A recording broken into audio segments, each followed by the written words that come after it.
Well, hey there, guys. Was the music a little loud this morning? Sorry if that was, relative to where my voice is. Welcome to Weekend Winters, everyone. It is Christy. It is Sunday morning.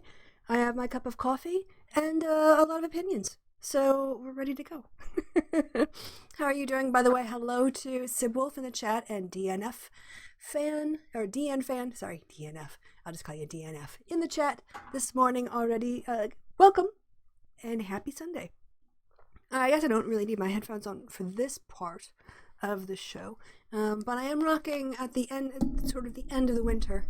I'm rocking sort of this cool high turtleneck look going on. I hope it seems kind of 20s to me. So I saw this on sale actually, and I was like, oh, this is a very good look for my hair. Anyway, that's silly. Let's talk a little bit about stuff. Hello, Flint. Good morning to you.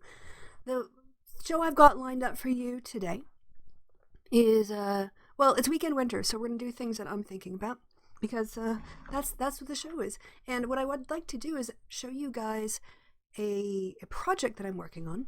I mentioned this before. I'm learning a bit about copyright law, and just as a way to kind of start off in the morning before we get into some impeachment talk, I thought I would take you guys through that because copyright law is hugely important for what we do here on YouTube, as well as other parts of life. And so since it's on my mind and something I'm thinking about, let's have a little look at my homework assignment for this class.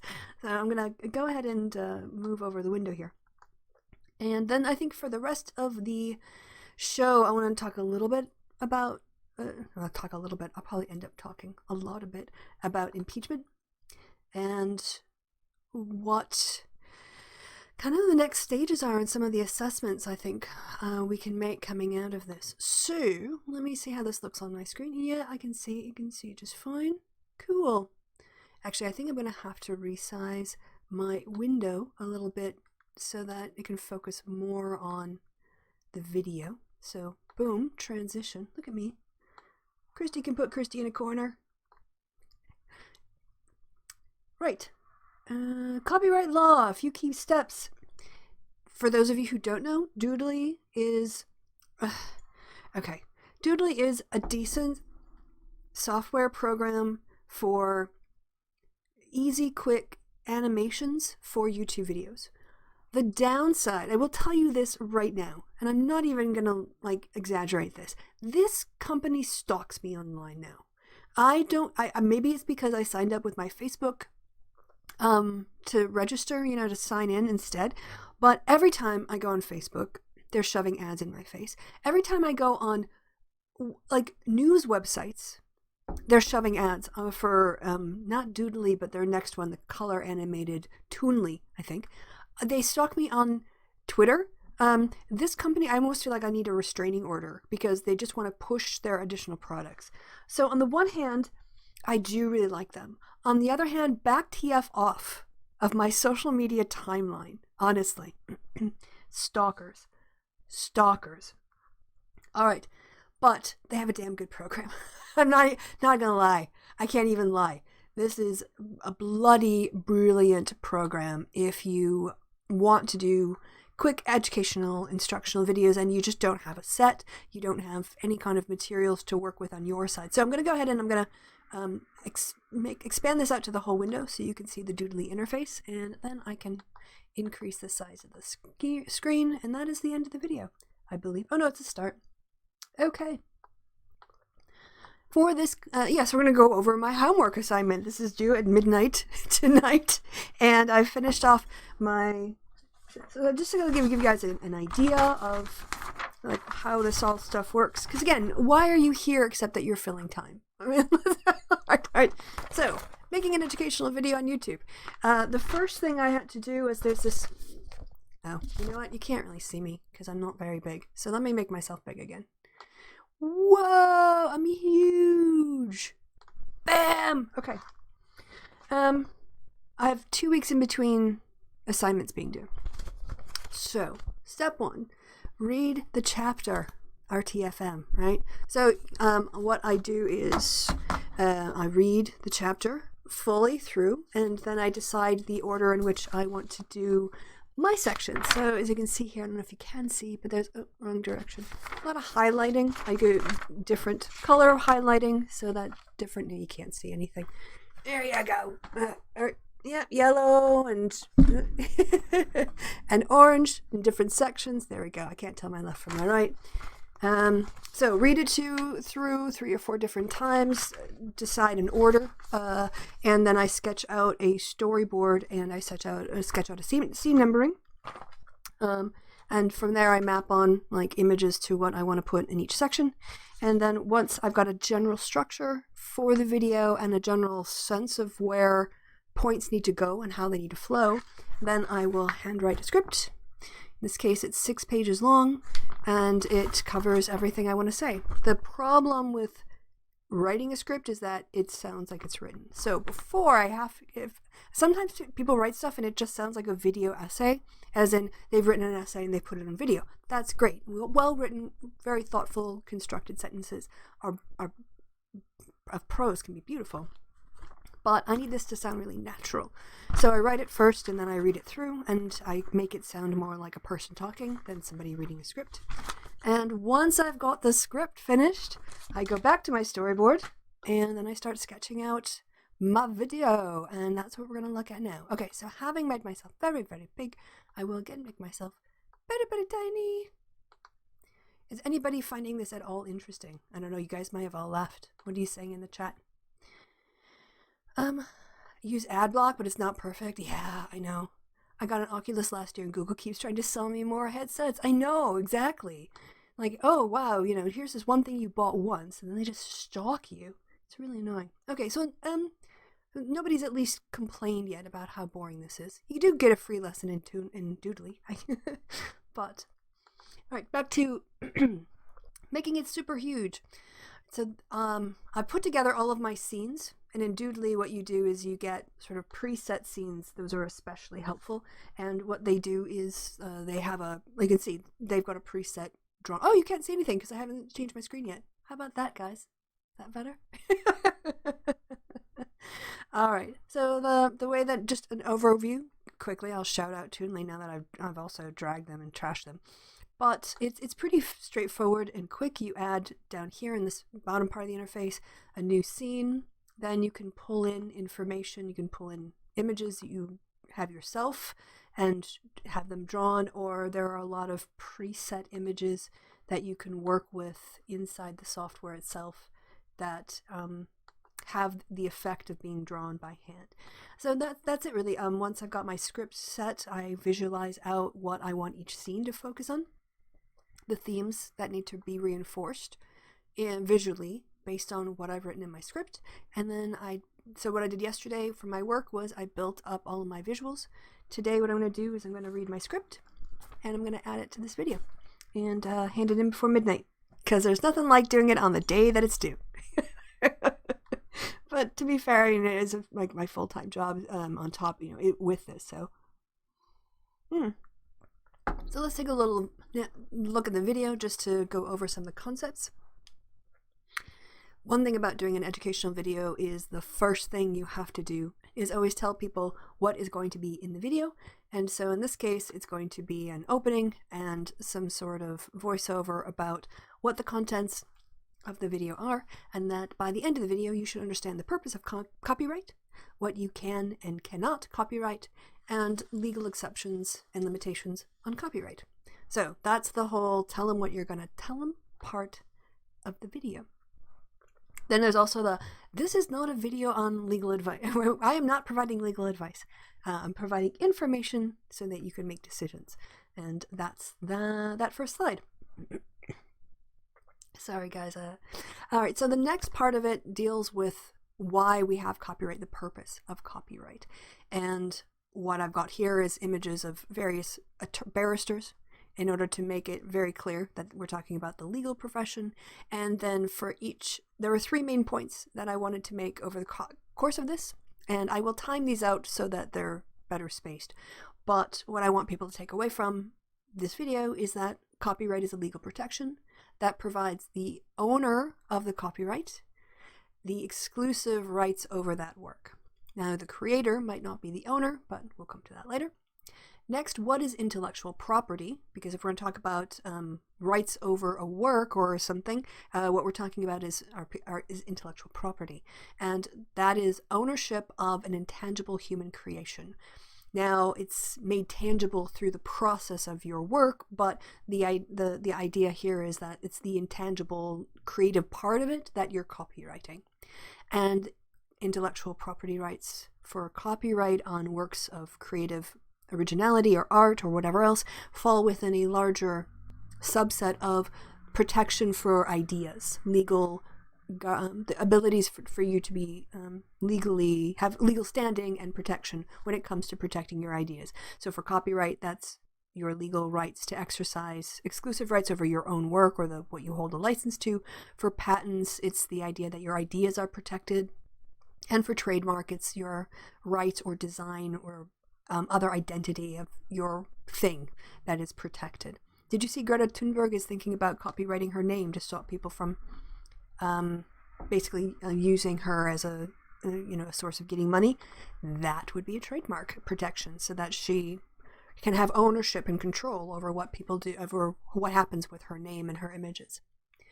Right. So then in the next section, we talk about why copyright law came into being, and there are two traditional rationales for the existence of protections in law for ownership of creations. The first was that if you protect people who create something, and then other people can't just come along and steal it, they'll be more likely to create it. Because what's the point of me putting in a bunch of work if all that's going to happen is other people are going to come and steal my ideas and make money off of things that I created? Right, so then there's a disincentive when you feel like your work won't be legally protected and you won't have any standing, at least to have a remedy in the court. The other idea too is that you have a link between, you want to legally acknowledge and protect and honor in some ways the link between a creator and their work. Of course, it's not the owner. It's the owner of the license that has the rights, but the notion that there's a credit given to an individual's effort with a copyright protection in it. So these are generally the two motivations listed in legal scholarship or the legal history of copyright. And it is interesting to notice there that the law really is focusing on the creator and their rights over what they create. The notion of the public or a public good or the consumers doesn't really come into it until, I think, we get public domain stuff and we start to get some fair use, but initially the idea of the role of the public doesn't seem to have been such a big part of copyright law because it was mostly about making sure people didn't have their work stolen. And then after that section in the video, I'm going to move on to this part that talks quite extensively, and not extensively, but it talks for a long time. Sorry. About, I don't even remember. I did this yesterday. I'm trying to remember what's going on here. I think this has to do with copyright and, yes, here we go. Get to the verbal part of it. That copyright provides legal protection for creative works and what it grants. That's what this section is. What do you get from using copyright? It gets you exclusive rights to copy, distribute, perform, adapt, or otherwise use the work without anyone else's explicit permission. And there are only limited exceptions in which people can use your work without your permission.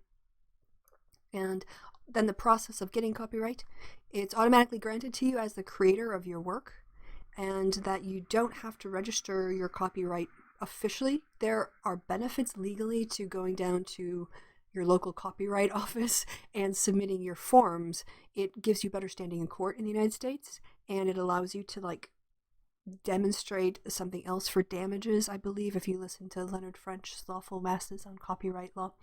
But you don't have to do that, although those options are available for you to strengthen your legal protection. And then the other thing, which I've got, oh, look at this, I've got a nice little typo. I'm really glad I checked this out with you guys, is what you can and cannot copyright. And the way that it's phrased is you can copyright an expression of an idea, but you can't copyright the idea itself. For instance, if you had a piece of artwork that was representing the equation 2 + 2 = 4, you can copyright your artwork, which is the expression of that equation, but you can't copyright 2 + 2 = 4. Because that's an idea that's open up to everybody. So the manifestation in your artwork is what is copyrighted, not the idea. I think there was something somewhat similar to this, but not in copyright. It had to do with patents, and that was to do with, I think Amazon tried to make some moves to say that they invented the online shopping cart and tried to prevent other people from like using it. But and when I looked into it further to see if it would be a good example for this class, what I learned was that it's patents, not copyright, so it didn't apply. So I'm going to have to go back here. I think I might left justify both of these, because this is left justified, this is centered, and this is right justified, but I don't think it looks very good. So aesthetically, I'll have to check that out later on. So yeah, that's my little copyright section in my video. And now that we get to talk about things that have copyright, there are also things that do not have copyright. There are things that are considered to be what we would call the public domain. And public domain works are anything that can be used freely, reproduced, adapted, and whatever else without the permission of anyone else. And I have to do the order of this different. I should be doing the cash register, then the public domain and the thing, and then all of the little shopping carts. So my idea here was to show, like visually represent the public domain as a shop where everything is free, hence the 0.00. Get it? And you can get whatever you want because it's public domain. No one can do anything, no one's going to come back on you. And all the 4 shopping bags represent the 4 ways that things come into the public domain. First is that it doesn't have copyright. This would apply to if your state legislature or the federal government publishes a piece of legislative language that won't have a copyright on it. That is public domain. It might be the case that the copyright expired, like the forever not expiring Steamboat Willie might in 2024 enter the public domain.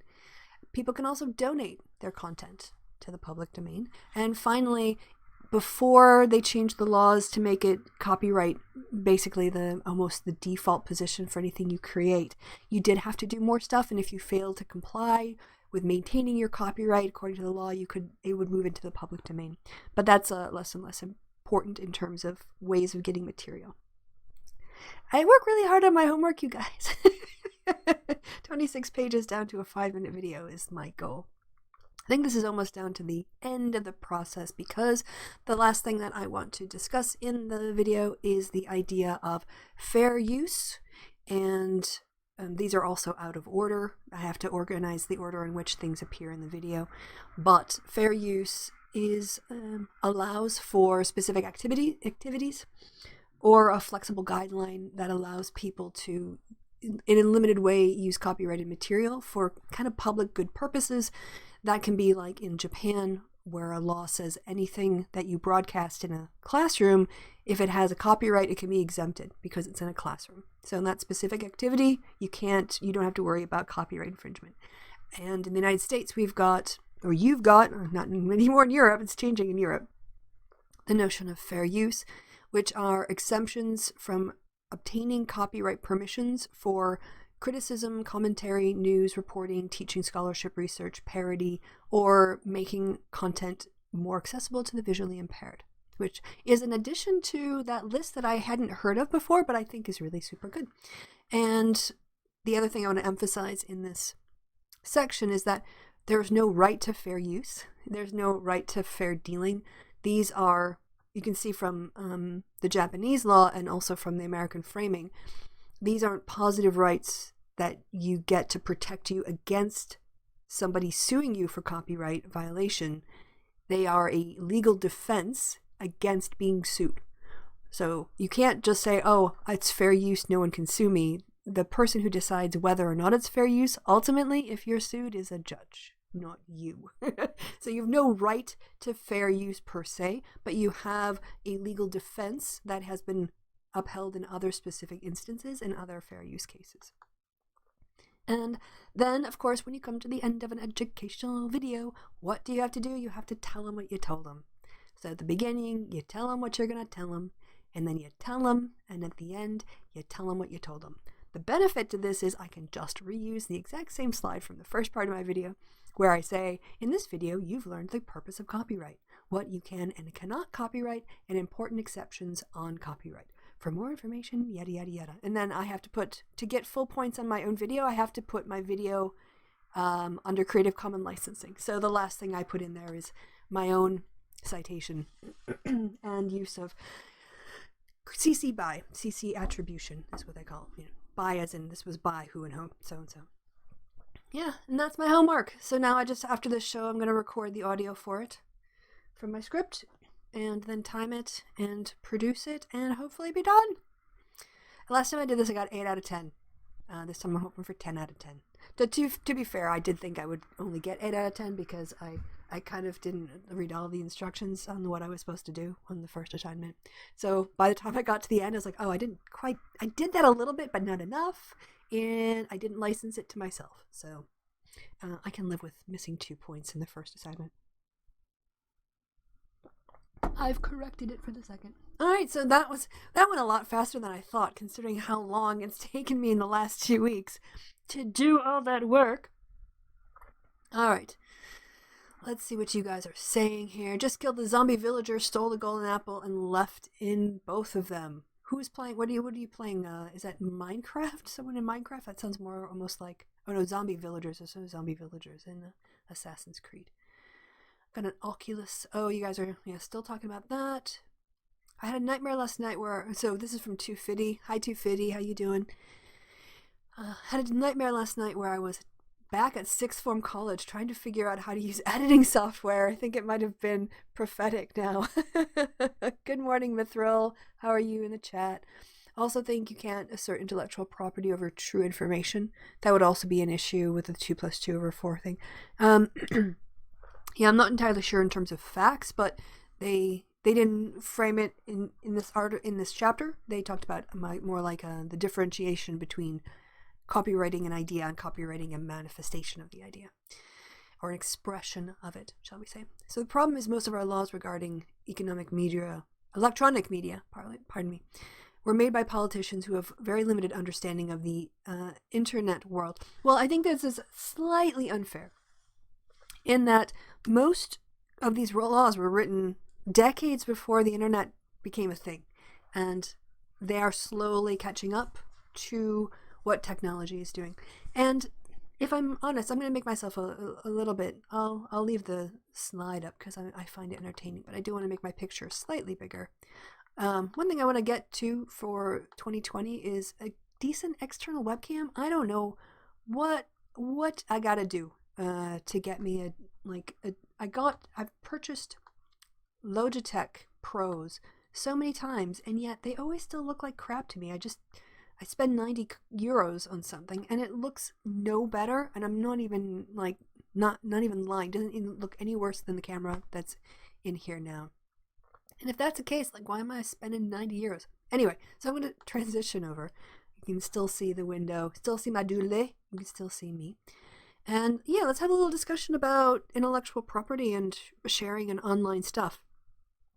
So, Mithril, because honestly, I am a bit tired of talking about impeachment, and we will get there, but there are other things in the world that are going on in our brains, and it might be a topic that you haven't thought a lot about. Sorry for clearing my throat. I'm going to need more warm coffee. No, actually, that will probably do worse. Last thing is, so I'm very happy today. Very hey, on a Sunday, because it's the little things in life that make me happy. I have vanilla soy milk in my coffee this morning, and so the place where I shop, they have a selection of various soya products, soy milk, and one is just regular, and another one is Heifer. Is Heifer wheat or grain? I don't know. It's a different kind of product. And then there's just the natural, the plain soya. And they only put 3 vanilla in a pack of 9. And so oftentimes when I go, people have already picked through and taken out all the vanilla soya milk or drink. I guess it's not a milk. technically. And then yesterday I went to the grocery store. There were 2, so I hoarded. I got 2 for myself because I do love more than anything. It is the best. So that makes me happy this morning. All right, let's talk a little bit about intellectual property online. What I'm learning from this course, and that's kind of where I'm coming from, is I think as someone who joined the YouTube community through the lens of fair use, my exposure really to copyright law outside of, maybe seeing court cases about singers who are getting sued by their own record companies for making songs that sound too much like themselves, right? And the difference between being the creator and the owner of your intellectual property, big difference. But so that had that framework, but coming through a YouTube framework, it's very much, I think, coming through a fair use framework. In other words, we're creators. We don't make money on this. A lot of us do this as a hobby, and we want to be able to cite material to make material. We want to be able to react to things in the news. We want to be able to react to other people's videos. We want to show things as the basis for our content. Oftentimes commentary, criticism, education, not so much scholarship and research on YouTube. And what was the last one? Parody, that kind of stuff. The copyright law course really starts from the legal perspective and the legal framework. I think it was in England, Anne's law in the 17th century gave somebody who made a book, published something, 14 years of rights, I think, over their work. And then it's been expanding ever since. The law really has always framed this discussion of intellectual property and intellectual property rights is protecting the creator or owner of an intellectual property from theft, from anybody else doing anything with it that doesn't pay them that doesn't pay them ultimately, or doesn't seek their permission in order to work out a price or for it to be free.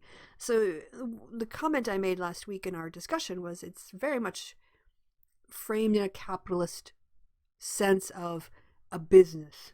It's framed in terms of I made this thing and I want to put it out in the world. Once it's out in the world, other people can see it, and I don't want anyone to make money off of this except me. I don't want anyone to take this and change it, maybe, so that people mistake it for what I do.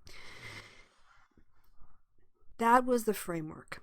And with the rise of things like, they had the public domain too as well, and then we've got, with the internet, increasingly people just want to reproduce and grab stuff and move it around. And you see on Google searches all the time for images, they just say, this image might be subject to copyright laws. They just cover themselves by saying, look, you can't just take what you want and take it over here and use it. There's a balancing act, which I get and I appreciate as a creator myself. I could see if I put something out there that I didn't want used outside of a certain way. Yeah, I think that you have to kind of give those protections. On the other hand, though, I think the public interest is also a very weighty factor. Sorry, guys, again, sorry for my coffee voice here. So when it comes to copyright and the changes in the law, I have a better appreciation now than I did at the start of the course for understanding the in 14 years, life expectancy in the 17th century was not so long. 14 years was probably pretty good. It's like half your lifetime. No, it wasn't quite that bad. Maybe a third. But copyright law covers a lot of different practices. This is also another challenge. And I can see where if a movie studio puts in a lot of money and time and resources and, maybe even the whole company on the line to produce something, that they then need the funds, the revenues and profits and money to pay off what they've already paid for and to make another thing, right? So I get why intellectual property theft, when it comes to negotiating between China and the EU and the United States, is a big deal. There's a lot of cost incurred by creators that are then the money for which is stolen when other people rip their stuff off. I get that interest. On the other hand, I also can see that, we really need very strong protections for public interest, public good, and public discussion types of uses. I don't see a problem. So, and it's not even the problem. The problem in the EU law, for instance, changing isn't saying that copyright itself really changes. And let's go in for, I'll go for a little bit of a narrow bit here, and then we'll come out and maybe start talking about impeachment. But it seems to me that the way things work based on the current system in the US is you ask for forgiveness rather than permission. So you can go and basically violate copyright until someone catches you out on it on YouTube, which is usually the content ID process. And then if you think you have worked within the operation, within the letter and the spirit of fair use within US law, and you're based in the US, or you would be sued in the US, then you can counterclaim, no, I understand that you think that I've stolen your property, but my use would be defensible under fair use. People who do summaries of like the Sunday talk shows, I can't remember the name of the guy. I used to watch him, but he just kept going on and on about Bernie, and it got so annoying I finally unsubscribed to him. But he did a Sunday talk show roundup where he used clips, not whole shows, but clips from NBC, ABC, CNN, Fox News. I think that was it. Sometimes MSNBC. And he was constantly getting hit with copyright strikes from especially CBS. And he was actually an attorney. So he knew from both his previous legal experience and also his experience on YouTube that he had fair use coverage. However, while it was being appealed and the process was going on, his video was being demonetized, or the revenue from his money was being taken and given over to CBS. So on the one hand, I get where YouTube consistently, there are channels where you could watch MSNBC programming with the ads cut out, stolen from MSNBC. I watch it on a regular basis. I have a subscription to like a tune in, but I know how to do a functional search to watch last night's episode of The 11th Hour with Brian Williams or Rachel Maddow on YouTube without a problem. And that is a straight up theft. That is diverting. Well, it's not so much eyeballs. I think if MSNBC put up a stream, people would watch it, or even a subscription service, people might sign up, but they choose to go through third parties. So I get where you need to protect yourself. On the other hand, it can't always be. So the EU change, that's what I was going to come to. Rather than the sort of asking forgiveness rather than permission, the change will put more emphasis on putting responsibility on people like me and others to make sure we have our copyright stuff in order. In some industries, that is more practical than other industries, and we will see how it goes. The EU countries now have like 2 years to work out the laws, and we'll see where it goes. And it might be the case that the laws are too restrictive, that money and jobs start being lost, and in which case the EU will have to respond by adjusting. Or it also might be the case that all of this hype about Article 13, apparently now Article 17, was really overblown, and it wasn't nearly as traumatic or difficult as they thought, or nations were able to work more adaptively with emerging technologies within their borders, systems like the content ID process. And it really won't disrupt people's lives. So, I have no problems with honest Okay, so Mithra says, I have no problem with honest copyright laws, to be fair, but it seems to me at the moment there's a lot of dishonest lawyering making claims of copyright over public arena stuff. It's a form of, and then JMM says, oh, all right, so like Liverpool Football Club trying to copy the word Liverpool, utterly ridiculous. Are they? Well, again, if they copyrighted, and I don't think you're going to disagree with that, the idea that they would copyright Liverpool in the font of their team, that would be acceptable. I'll look this up. I'm curious now. I know that Kevin calls me super, super nerdy, and yeah, Liverpool copyright name. Okay, I did find it. I'll drag it over. Ah, they failed.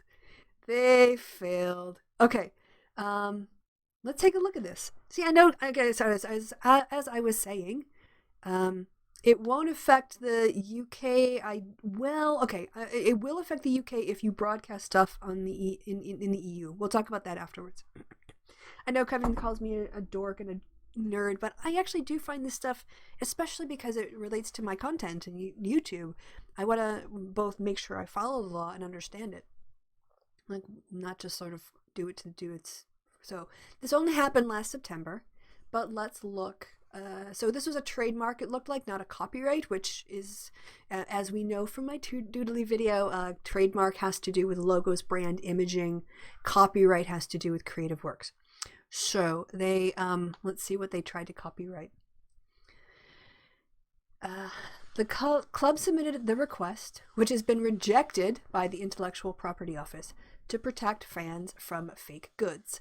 A row developed after local clubs using the cities' names expressed concerns. Liverpool FC said it would not be appealing against the decision.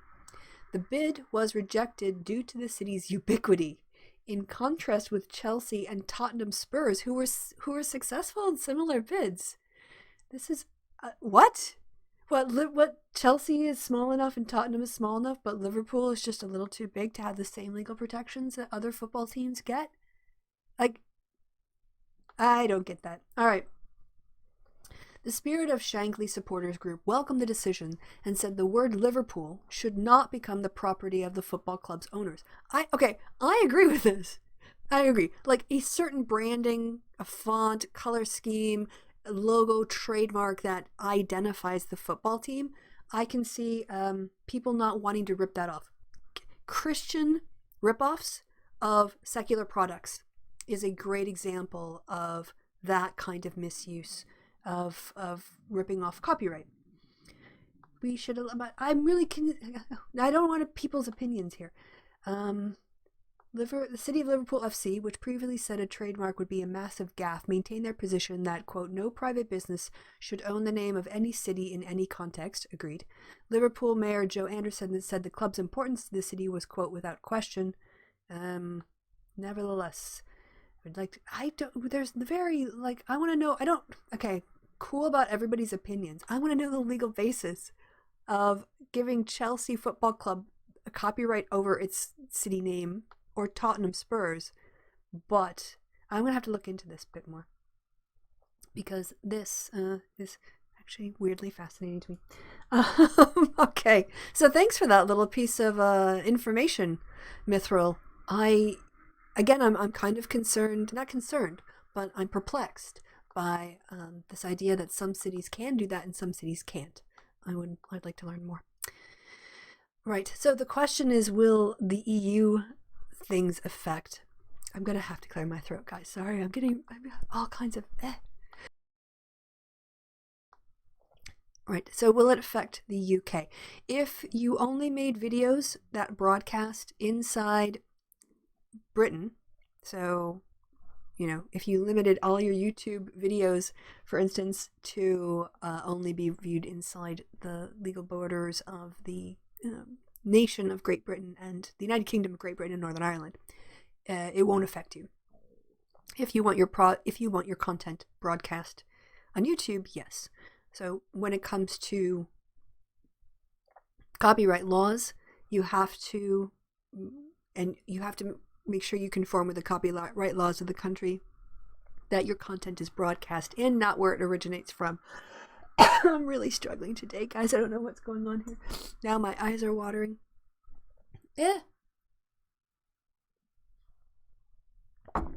And so, if you broadcast outside the UK, if you put anything up in the EU, this will affect you in like 2 more years' time. Wasn't there a whole kerfuffle over Disney copywriting the Day of the Dead of Hakuna Matata? I don't know. Should we look it up? That's going to become like the amateur attorney's copyright show here. No, we're just doing it because we've been doing impeachment.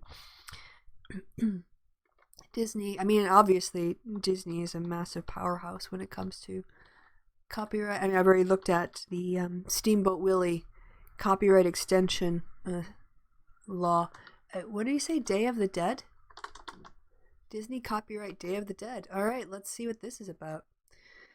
So this is from 2015. No, 2013. They dropped that stuff. And yes, they did try to apply a trademark to Dia. I haven't done Spanish. I can do French and English and German, so those are my three. Dia de los Muertos. Let's I think I did the Muertos. Okay, for a Spanish accent. Probably not. So, that's the backlash to it. Drops the bid. Here's the one. May of 2013. They attempted to secure a domain for merchandise around the new Pixar Dia de los Muertos, and it met with online protest. Yeah, Disney are pretty aggressive as a corporation. Disney had dropped attempts to trademark the traditional Mexican Day of the Dead festival for the purposes of a new Pixar film following angry online protest. Critics took to social media after it emerged that the studio was applying to trademark the term for merchandising purposes. In its trademark application, Disney wanted exclusive domain for goods including fruit-based snack foods, Christmas tree ornaments and decorations, decorative magnets, non-medicated toiletries, and frozen meals consisting primarily of pasta or rice, as well as for educational and entertainment purposes. Has anyone heard anything like this? Tweeted Kathy Kano Mirola, an Arizona-based artist. It has to be a hoax. How can you trademark a cultural tradition? There you go. Yeah, the loveliness of dealing with capitalism. All right. Again, my throat is just, sorry guys. All right. What do we got here? Yeah, I thought it was about getting on an hour. I'm going to check the chat again. Hello, my lovely chat. And then I think I'm going to take a little break. Kind of struggling today with stuffy nose. It's overcast, gray, and about 50 degrees Fahrenheit, like 10 degrees Celsius. So not bad for a winter's day, but apparently I don't think it's the new corona nor whatever virus. I think it's just whatever, some local thing. But thank you. I got an okay for my pronunciation for a gringo. Thank you. That's what I aspire to. If I can just not embarrass myself. One of the things, like when I spoke French, for me, like I could very much, je parle français. There's a kind of I know it's like sort of silly, but it's true in terms of a proper pronunciation. Different ways you have to shape your mouth. With German, I find it very difficult, except for Austrian accents, which are unfathomable to me much of the time. I can't really, like, German spoken just sounds like a lot of times, like, except for the oosh and stuff, sounds like American. But anyway, that's a completely, let's see, where were we in the chat? Corporate vultures, every one of them. Disney will copyright everything that is not pinned down. Yeah, I think so. I think Disney tried to trademark your dog. All right, yes, I will be Mrs. Sniffleup. I also Sniffleton. I know what you're going for, but my words are failing me. Who copyrighted the coronavirus? Yeah, good question. Copyrighted. I think isn't there some discussions of like copywriting genetics or whatever? It's getting to be a lot of conundrums. So that is this week's lecture on copyright, and it forms a basis for Creative Commons. I'm going to wrap this up, and then I'm going to go get my coffee and have a walk, blow my nose, see if I can decongest for the second half of the show. But the reason this is important for Creative Commons, and this gets back to the principles I set up in the video, how copyright's framed in terms of ownership, commercialization, selling, controlling your product or your creation. There's no sense of that public side of it, and Creative Commons licenses are a legal structure for people who want to maintain things like their, we didn't really talk about moral rights and author's rights, did we? Or is that this one? I think that was the last one. Oh yeah, the right to be recognized. Dang it, I think I'm missing a slide. Anyway, I'll sort that out after this show. Where was I going? Oh, for people who want to be able to create a work and put it out there and not have to choose between public domain and no control over their work and exclusive copyrights that basically makes them deal with people they don't want to have to deal with getting permission. And Creative Commons licenses are a legal structure to achieve that middle ground that balances protection of creative works and reuse, legal and appropriate reuse with the author's permission. And that's assignment 2 in my copyright and Creative Commons licenses course. So thank you for listening along and geeking out with me. I do appreciate it. If I get infected, do I owe royalties? I think that's how it works. Once the genetic material is copyrighted, then anyone who gets sick has to pay to be infected. Monetizing the spread of disease. That's some dystopic stuff going on. Yeah, I don't think I'll have a poo and a tea. I think I'll just have a coffee and a leg stretch. But thank you. So, Lucky Wanderer says, then I'm going to go. I was listening to a revisionist history podcast about the chutzpah, Disney trying to copyright a cultural holiday. Sounds exactly like that. Yeah. Maybe we need a whole show just dedicated to like Disney and Google. Can I copyright Kev's sexy dancing? Unfortunately, you would have to obtain permission because Kev doing his sexy dancing, the act of creation, basically makes him the creator, and default the copyright rests with him. But I think it might be a CC0. I think it might be public domain sexy dancing. You will have to talk to Kevin. This is when I get so angry with people saying you're a personal brand. F off the only people branded. Yeah. It's brand, right? Yes, we're slaves. Oh, you're talking about yourself. All right, go have a poo. All right, 2:50. We'll come back with everyone feeling a little bit lighter, I guess, on the other side of this break. I'm going to warm up my coffee, stretch my legs, and take about 5 to 10 minutes. I will send you back to our blues music. And I'll see you guys in about 5 or 10 minutes. Bye!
just turn this down a bit. Yeah. Yeah, so I had someone complain that I put blues music on and turned off the rock. I had people when I did the rock complaining that I was rock. I can never make anybody happy. So when it comes to music in the show, I just make myself happy. That's the rule. But I like the blues music. I think it's fantastic myself. I think it's a nice way to start the day. But groovy. All right. Yeah, so I said that, so my homework's done. Stop that now. And hello, people who joined us. Yes, I see Flint has trademarked Kevin's Violent Sexy Dancing. But he has permission to use it under fair use. Okay, that's nice. And cowboy energy. Really? I guess I could get a sense of the dun dun dun dun dun like on a horse kind of thing. Another thing I can think about is chugga chugga chugga chugga chugga chugga in a train, in that kind of sense of a guitar rhythm. Let's talk a little bit for the last 30 minutes of the show or so, because I got homework to do, guys. And also, especially since I think I missed some lines about moral rights and authors' rights, I think it's going to be important to get my homework done today. So, hour and a half long show. Let's talk a little bit about the fallout from impeachment. I'll go to WAPO, because I'm sure they'll have stuff.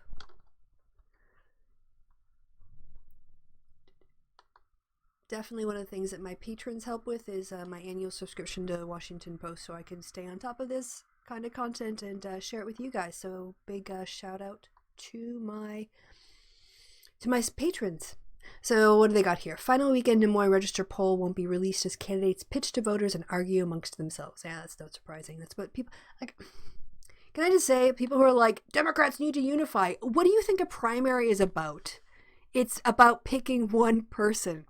So it's like, you guys need to get together and unify as a party and get behind one of these 7 people without disagreeing. Like, just for the people who are outside, just F off when it comes to the Democrats. And I know that never Trumpers want to have a say as to who the Democratic nominee is. Thanks for your opinion. Unless you're going to vote in the primary, don't lecture us. All right. Let us sort out our primary. Let us sort out who we want as our nominee, and then go out there and sell that person. Right. So it is a little bit frustrating when I see people getting mad at campaigns for campaigning. And campaigns ultimately, elections ultimately, are about differences and choices between differences. You don't go to an election to vote for the same thing, or vote for 2 candidates because they have identical policies. Elections are about choices. They are about differerences. So of course we're going to have to fight. Of course we're going to have to argue. Of course we're going to have to disagree and go back and forth as to who's the better candidate, because that's the proving ground. The primary is almost like a test for the general. It's a way to get your arguments out there and get attacked, so that you get attacked in the primary and you aren't surprised in the general. A very healthy, robust general primary can inoculate your candidate against a lot of problems. For instance, Trump is not going to be able to sell the Biden conspiracy if Biden is the nominee, because people have already heard an entire impeachment trial as to how that was nonsense. Now, if it had just come out as a Ukrainian announcement and a Trump conspiracy, that wouldn't have gotten as debunked as thoroughly. It could have just slid under the radar. And so by having this whole talk before even Iowa, in a lot of ways, people aren't going to be influenced on their views on Biden because of what Trump said or claimed about a Ukrainian investigation. Sorry, I'm getting distracted because I'm realizing how big my picture is, and I should probably be a bit smaller to show the news story. There we go. I'm always thinking about you guys. I'm always wondering, oh, by the way, I don't need my headphones on anymore, how your experience is. Your sound experience and your visual experience. Oh, yeah. Now we're finding, okay. Where are we now? And in terms of what I want to talk about, as you all know, perhaps the Senate has had opening statements from the prosecution and the defense. It then had a period of questioning for the prosecution and the defense. It then voted to not take a single sheet of new evidence or hear from any witnesses. And now they're scheduled to vote on the results on Wednesday, I believe. In the meantime, so as this was being fleshed out, the rigged trial, the fake trial of Donald Trump and the fake acquittal of Donald Trump was being worked out on the same day that somebody leaked that John Bolton was in the room with Trump and one of the president's White House attorneys on the floor of the Senate, Cipollone. Those three people and maybe Mick Mulvaney were in a room together when Trump directed Bolton to hold up the Ukraine aid until the Ukrainians announced an investigation. And the Republicans still didn't want to hear from John Bolton. Republicans are coming out making statements, Lamar Alexander, Marco Rubio, et al., saying it's clear the president did what he's accused of. It's clear that he did this leverage for information, but I just don't think it's I don't think it's enough to be impeached. More than 70% of Americans want to see from witnesses, more than half from John Bolton. And if it were the case that the impeachment trial were held right now, it's going on, all the information relevant to the case came out now. And then we heard from witnesses, we saw documents, all of it was put out in the public sphere, as it were, for consumption and evaluation. And then, despite all that, airing of the evidence in the witnesses' accounts, the Senate voted to acquit. That would kind of be one thing. But the fact that they refuse, even when John Bolton is putting out, or people are putting out John Bolton is a witness and willing to testify, and they're still saying no, that's suppressing evidence. It's kind of one thing to say, here is all the evidence, I'm not convinced it's impeachable. There's a far weaker argument saying, I know he did wrong, I didn't want to see any more evidence, and I voted to exonerate him.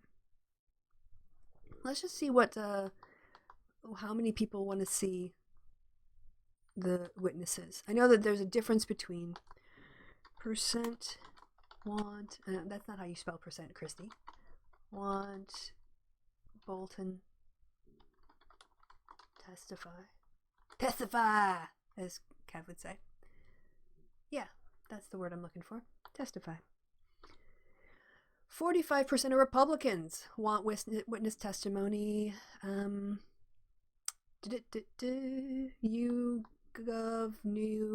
Yahoo News, what's this say? According to a new Yahoo News YouGov poll,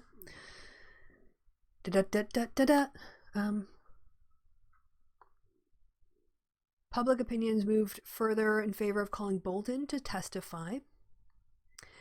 The Yahoo News poll asked registered voters, not all respondents, only people who say they registered to vote or were on some list, but probably just verbal acknowledgement.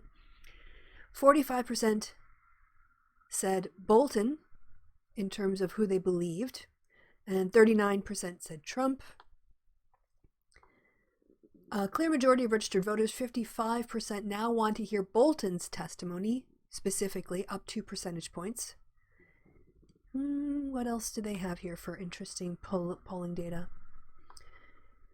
Among the more than 1,200 respondents, both before and after the Bolton revelations, 23% of those who initially said the Senate should not call new witnesses have changed their mind since last week, with 11% now saying the Senate should call new witnesses and 12% now saying they're not sure. A smaller percentage, 16%, have moved in the opposite direction on witnesses, from yes to no or not sure. Over the last week, there was even more movement on the question of whether Bolton himself should testify, with a combined 35% of those who previously said no moving to yes, 20%, or not sure, 15%. Meanwhile, only 17% of those who previously said yes moved to no, 11%, or not sure, 6%. Right, so you've got a situation where voters clearly think that there should have been testimony, where anywhere from 48 to 2% of the population within like the margin of error think that Trump should be impeached and removed. And yet the Republicans are going to ride roughshod over this in order to acquit their convict in the White House. I know that what the Republicans are counting on here, because I know how Republicans think, and a lot of times they have valid points. The Republicans think the American people are idiots. And they think that they will not remember this next November. They are betting on the fact that the American attention span is less than that of a nanosecond, and that there will be so many other things that Trump will have done wrong between now and November that this will feel like a distant memory when it comes to October of 2020. Here's why I think they're wrong. Also, I can also big myself up because... sorry, I'm messing around with my background now and totally messing it up. How come that's not going? Video capture device, yeah. Make me bigger! Boom. The thing I was saying was, yes, had they got all the information out before they voted, they might have a point. Had the this is my assessment, had the Republicans just had a dump of all of the worst stuff that Trump had done, get Bolton in, try to get Mulvaney in, just go through the process of actually looking like they were trying to do a legitimate trial. And put it all out there. Hey, Bruce, good to see you. I hope you're doing well. I hope you're keeping warm and cozy and happy. Getting back to my point, that had they done that, got all that out, and had everyone do their little freak out, as we do because, we care about a functioning democracy, they might have had a point. I think the reason Mitch McConnell is miscalculated this is that this story is not going away because there is still so much evidence of Trump's wrongdoing that's coming out. And every time a new revelation, a new verification, a new release from a Freedom of Information Act request, every time court orders that the department has to turn something over, it's going to open up all over again the way the trial was rigged, the way that the Republicans didn't do their jobs, the way that they didn't hear from witnesses, they didn't have documents. That's one assessment. And therefore, I think they gave the story more legs. They gave it a longer shelf life than if they would have taken care of it in the spring of 2020. I think now their impeachment votes will haunt them every single time there's a new data dump or a new doc dump. And they're going to keep coming, people, because there's only evidence that we haven't seen. And the case is entirely compelling with the evidence that we have seen, but there's so much being suppressed and hidden and put behind false claims of absolute immunity that there's no way. I mean, Adam Schiff is right. This stuff will come out. Lev Parnas has got stuff to come out. John Bolton's got a book tour starting in March. That's like the Super Tuesday time period. And he's going to get a good, I don't know. What will be interesting about the Bolton thing too is that Bolton won't just get praised. He's probably going to get a lot of scorn. So everyone on the talk shows is going to be like, why didn't you testify before the Senate? Why didn't you testify before the House? And if Trump tries to block it, again, it's just going to Streisand effect this stuff. Impeachment is not ending in February of 2020. The topic of impeachment and the Senate's and Mitch McConnell's choice in the Senate Republicans' decisions are going to be in their face for the next year. My personal assessment. That's what I think. And yeah, so what do people say? Sorry.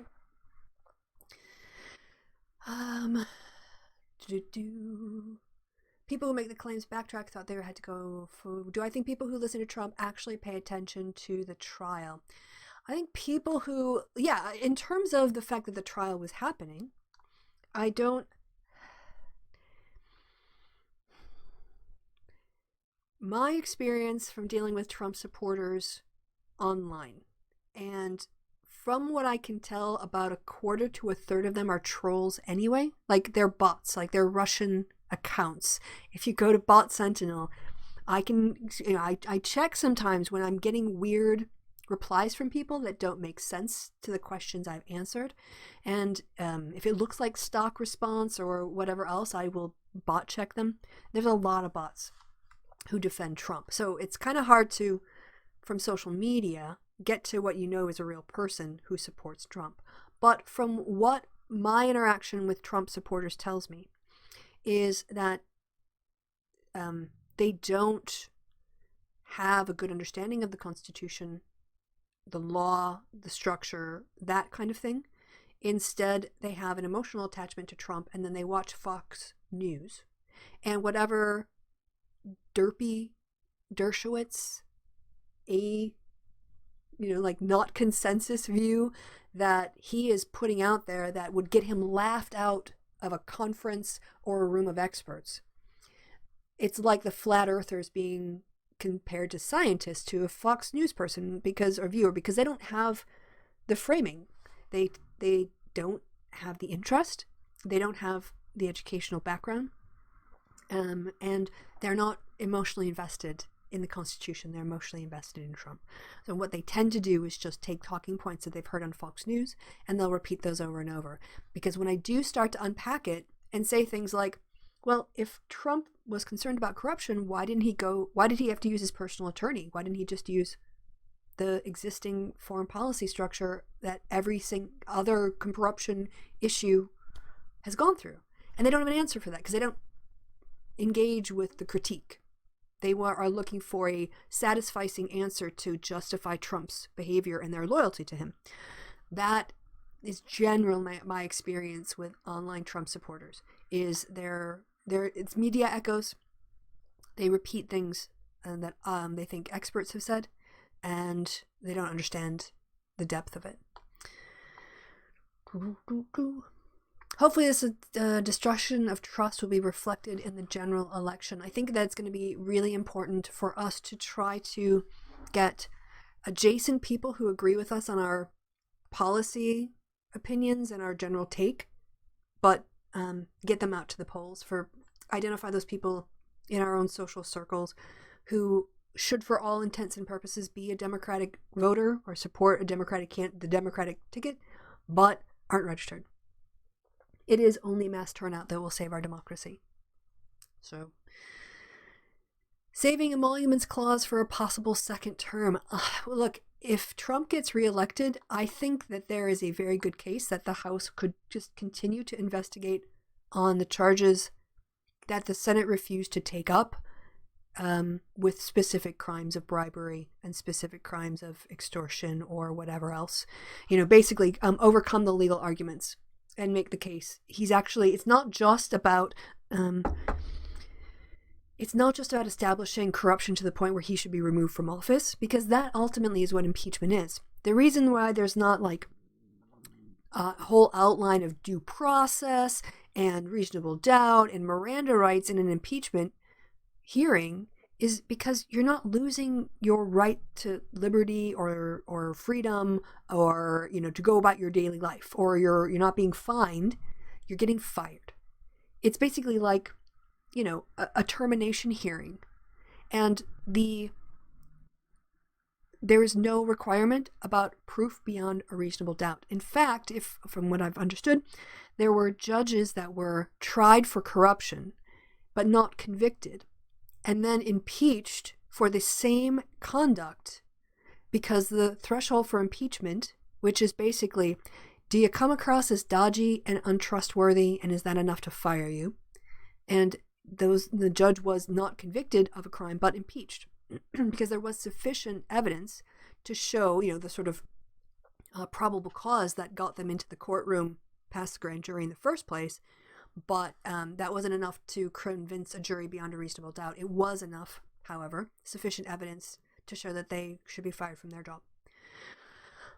So I'm not quite sure about the destruction of trust. And I did that one already. So I'm sorry, I got off on a tangent. Yep, 250 writes, I hope the Dem candidate brings this up in the general election. I think it's going to be for whomever the candidate is, you have to run for something. You can't just run against it. And you have to have a positive message and be offering something.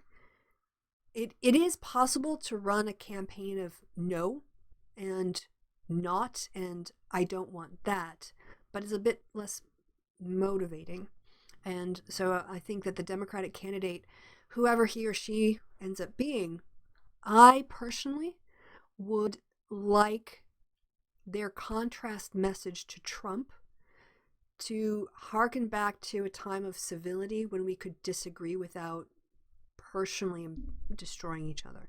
And I would like the candidate to sort of be the person who can demonstrate what we used to see in presidents, the sort of reserve, stoicism, taciturn, thinking very deliberately about word choices. And someone who, honestly, like, I know probably if you got down on the policies of it, we would disagree a lot. But someone, when I see like an Adam Schiff, when I see Adam Schiff running a hearing, or in the well of the Senate making an argument, or running a press conference, at this point, I just feel a sense of, okay, I actually can relax about this a little bit because I feel like someone who is excellent at their job is in charge. Somebody who is as committed as I am, but is like doing the work I wish I was capable of doing.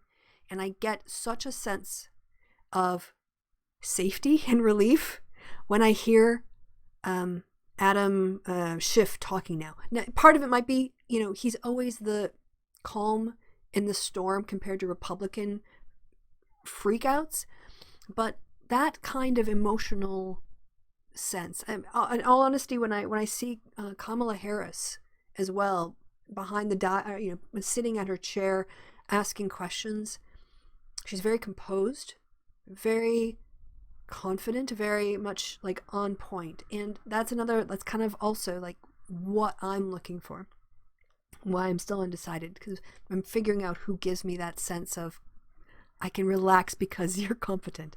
And I think that sense of let's put the country back into the hands of somebody who's sane is going to appeal emotionally to not just Dems, probably not a lot of Republicans, but some never Trumpers and some independent voters who are just tired of hearing the phrase, and today the president on Twitter, and then just tensing up, So I think when it comes to the Democratic candidate in the general election, I hope that they are not, they should tear apart Trump, but I think they also need to kind of signal that. Streisand effect on steroids. I agree. Mithril says, no, sorry, who is that? Mithril, yeah, they're already trying to block Bolton's book containing it claims national security breaches. Okay, I'm just going to say, Donald Trump does not want to mess with John Bolton. Personally, this is a circular firing squad that I could watch all day long. I will make popcorn. I will order an air popper online just to save the oil and grease of my house. Actually, I should do that this afternoon. I might order myself an electric air popper, corn popper on this. But John Bolton knows classified from unclassified, unlike Donald Trump. And if if Trump really wants to put down the hammer on this book, talk about a Streisand effect. It is going to get so much more publicity, so much more free coverage and promotion. And people who would not otherwise side with John Bolton, like me, saying it is ridiculous, this is freedom of speech suppression. This is the kind of stuff that Sargon won't cover, you know? So yes, that is a Streisand effect completely when it comes to the book. At least one person admit they don't have the science on their side recently. What are you guys talking about? Global warming there? All right, I'm going to come down to who is... Trump won on a purely negative campaign. I think I'm not going to disagree with you that that is your perception and my perception. I think the disconnect for our brains is that Trump people wouldn't see it that way. Diamond and Silk don't see it that way. Whereas we see Trump as being sexist, racist, xenophobic, homophobic, transphobic, white supremacist, oligarchical, con man. What attracted his base to Trump is their perception of his speaking truths that they can't utter. Right? So they perceive him as being very honest because he says racist, sexist, homophobic, transphobic, bigoted, white supremacist things. So it is a real clash of values that I think underlies Trump. Trump is a demagogue who has taken advantage of a latent white supremacist. Actually, it's not even latent. A crypto-fascist effort in the Republican Party that's existed for 40 years to gerrymander and vote suppress brown people and white liberals out of power. So, and for people who are worried about that, Trump comes across as a truth teller. I know it's makes your brain want to melt, but that's how it goes. If Trump loses, I'm so looking forward to Kim being investigated, not being able to use his office to protect himself. Me too. And of course, the Republicans and Trump is going to decry, oh, this is the most corrupt thing. There's never been these kinds of political witch hunts. No, never before in American history have there been this sort of witch hunt against a political person. Then you just look at what he's done to Comey in office and the multi-year investigation into Hillary Clinton to discredit her before the 20 whatever it was race. 2 years of taxpayer-funded Benghazi investigations that produced 0 indictments. But then again, remember, when it comes to Fox News and it comes to the Trump base, the facts don't matter. The spin on the facts is what they care about or what they connect with. So, yeah, and I hope he just gets. I mean, I see there being potentially huge political problems for the next Democratic president if he or she were to have their Justice Department go after Trump. I think that it would be much less contentious if the state of New York or the state of California or the state of Florida, in other words, to go after Trump not based on using the Justice Department and the FBI, but to go after him with the state laws. Because I think that it would seem less political and more legally grounded. Anything else? What you guys are saying? I'm basically kind of talking now to you because that's my take. I think that the impeachment albatross is going to hang around their necks. I don't know how the vote's going to go on Wednesday because, I expect there to be a sham acquittal, but who knows what else is going to come out between now and then. And here's the one thing I do want to say before I look at more of your comments and start to wrap this up. Nancy Pelosi won this battle. People are going to think that Trump won because he wasn't convicted. But that was never really a realistic possibility. It was never Nancy Pelosi's aim. I think she felt Trump gave her no choice. For 3 years, she resisted impeachment until Trump did something that was so beyond the pale and public opinion shifted. And then she's like, okay, this is our moment. We're not going to just be sacrificial lambs and throw ourselves at this sort of, attempt to take down Trump for the sake of it. Here we have a case. We have a good case that we can make to the American people.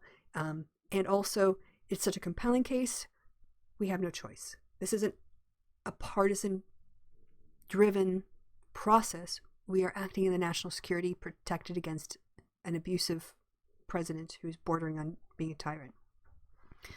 Then, where was I going with this? Ah, yes. And she also wanted to put pressure on the Senate to allow for witnesses in the course of their trial, and McConnell refused on principle, just to sort of get in her face and to maintain 100% control and hadn't conspire with the White House. And as a consequence of that hardcore no witness position, one, giving time and space for the 3 weeks for information to come out, put more pressure on the Republicans. That the leak coming out of the White House that John Bolton was directed by Trump, that was more pressure. And so the Republicans initially were arguing Trump did nothing wrong. By the time the House managers put forward their case and all of this other information, that we had a little breathing space to let it come out and for the holidays to pass and people start paying attention again. Now the Senate Republicans are saying, yes, he did what they say he did, but it's not impeachable. And that's a huge shift. And I don't think it's going to be a winning strategy for a lot of Republicans as time goes by. So in the end, even though Trump will have a sham acquittal, it's really going to, and Nancy Pelosi will have won this round. And also when he goes to do the State of the Union on Tuesday, because the Senate won't take up his the vote until Wednesday, he will be still on trial while he's giving his State of the Union. And that makes me very happy. I really am looking forward to another. Oh, yeah, such a big boy. Oh, you think you did such a good job because you finished a sentence. Donald. I'm looking for some more Nancy shade. And same thing with his Fox interview for his football break. He's still in his impeachment process. He's not fake exonerated yet. Yeah. But as we move into next week, I really have no doubt we've seen them suppress witnesses and new evidence. I did see someone, I think, in my chat mentioned a censure motion. I don't even think the Republicans would censure Trump. They're too afraid of him. And that's the choice they have now, basically. They can cower before Trump, or they can get sort of the digital version of guillotined by his supporters. And they did it to themselves. I feel terrible for the American people, and also feel especially terrible for non-Americans who've had to suffer because of their idiocy. But they are in a trap of their own making. And as Lindsey Graham said, if we nominate Donald Trump, we will be destroyed and we will deserve it. Yes. All true things. All right, guys. Hey, we've been going for an hour and a half now. That's me done. Eat all the cows, beat Trump. What? Eat all the cows? What is going on in my chat? 250. I will be so peed off the next day if the next guy does the Ford Obama thing and says something like the country needs to move on or drops everything. Again, even if you were to pardon Trump, it's only for federal crimes. I'm pretty sure that a presidential pardon does not exonerate you or exempt you from state and local laws at all. Because that would be within the purview of the state governor, who has also a pardon power. So that's another reason to go to the state law version rather than the federal law, because it kind of takes it again out of the hands of the president and making it political. Well, thank you, Flint Reed, for coming by, and thanks to JMM and Bruce. And yeah, we will keep an eye on the Dem primary. Iowa is this weekend. I know Kevin and I have been so focused on the impeachment, we kind of haven't had time to talk about Iowa, but Iowa will be very interesting this time because we were going to look at both first and second round results in Iowa. For those of you who don't know, they have an initial round when you come into the caucuses where people go into different parts of the gymnasium or the public space that they're in. And at each individual count, if a candidate in that space, that room, that town, precinct does not have 15%, their supporters have to either, they can leave or they can assign themselves to a different candidate. And unlike previous years, Iowans are going to take account of the first result, and then they're going to take account of the second result. The other thing I should say is if your candidate hits 15% in that first round, you are locked in. You cannot move. So you can't go, oh, hey, I'm in the Elizabeth Warren camp at 15%. Now I'm going to go over there and try to support somebody else in round 2. No. Once you're at 15%, you stay, and then people can join you. But you can't lose people after that. And what will be interesting, okay, why is this important? Right? Okay, seems obvious to me because as a political science data geek, I immediately start thinking about what I could do with these numbers. And what we will see from the first and second round is we can track in terms of the distribution of support around Iowa by precincts. You would be able to say, okay, here's where Klobuchar is doing well, here's where Buttigieg is doing well, here's where so-and-so is doing well, Warren's doing well, Sanders doing well, Biden, whatever. And then that's the first round, and see where the thresholds are. And also then you can do some inferences based on where the numbers go. So do Klobuchar people, if they've got Buttigieg as an option, do they tend to go there, or do they tend to go with Biden? Do they Sanders supporter, or they're like, Sanders is probably going to get the 15%. Warren supporters maybe in some places might not get 15%. Do her supporters go for Sanders, or do they go for someone more like, Klobuchar or Biden, somebody who's an alternative to Bernie? And so there's going to be all kinds of analysis and chatter about the movement, because in a lot of ways Iowa, it's the first and people spend a lot of time there, it's kind of important, but the momentum of winning is it's a bit ephemeral, whereas this kind of data of shifting, you can start to really see, okay, well, this maybe in this demographic in the rural area, people are going to go more for Biden, and people from, let's say, Warren to Biden, and other people are going to go from Warren to someone else, or from Buttigieg to Biden, Buttigieg to somebody else. And that's what's pretty geeky and exciting for me. Iowa in and of itself is not that many delegates. It's more symbolic than anything. And as much as, people will want to, whoever wins Iowa will want to say, I won Iowa. The fact is that if it's all bunched up within a few percentage points, if the winner is only decided by a few thousand or a few hundred votes, then basically Iowa is going to become not decisive and clarifying, and people are going to look for a clearer result in the next place, which is New Hampshire, and then maybe the next place, which is going to be South Carolina. So I'm sure that Kevin and I will be coming on to really geek out over these Iowa numbers for, basically as much as they're worth, considering that, as I've said, there's only so many delegates, and it's pretty ephemeral, and it's a very, very white state. So the politics never stops coming, people. Women can't be dudes. No, you can be a duderino, I think. Hey, dude. Who do I want? I'm undecided. Who do I want to win? I'm an undecided voter. So, I am waiting to see who wins. And that has been, actually, I'm really liking this, because now when I get burners in my comments, and like, who are you supporting? I'm like, I'm undecided. And it really throws them, because they don't know how to yell at you if they don't know who you support. Thanks so much, Christy. You give me, Bruce, you give me hope. And I'm sending you a hug. It's been ages since we talked, and you're like such a wonderful patron of mine. So bring it in for Bruce. Hugs for Bruce. And also a round of applause, too, because, he does our legal disclaimer on the podcast. He's the one who's making sure that we're not sued by anyone. Thank you, Bruce. Okay, guys, I think dudes and dudettes. Yeah. I'm going to get going now. I'm going to do my recording now that my voice is, you see my stopped coughing now after an hour and a half of talking to you guys. My voice is warmed up. I'm going to go do my homework now, and I'm going to get that done so I can relax tonight.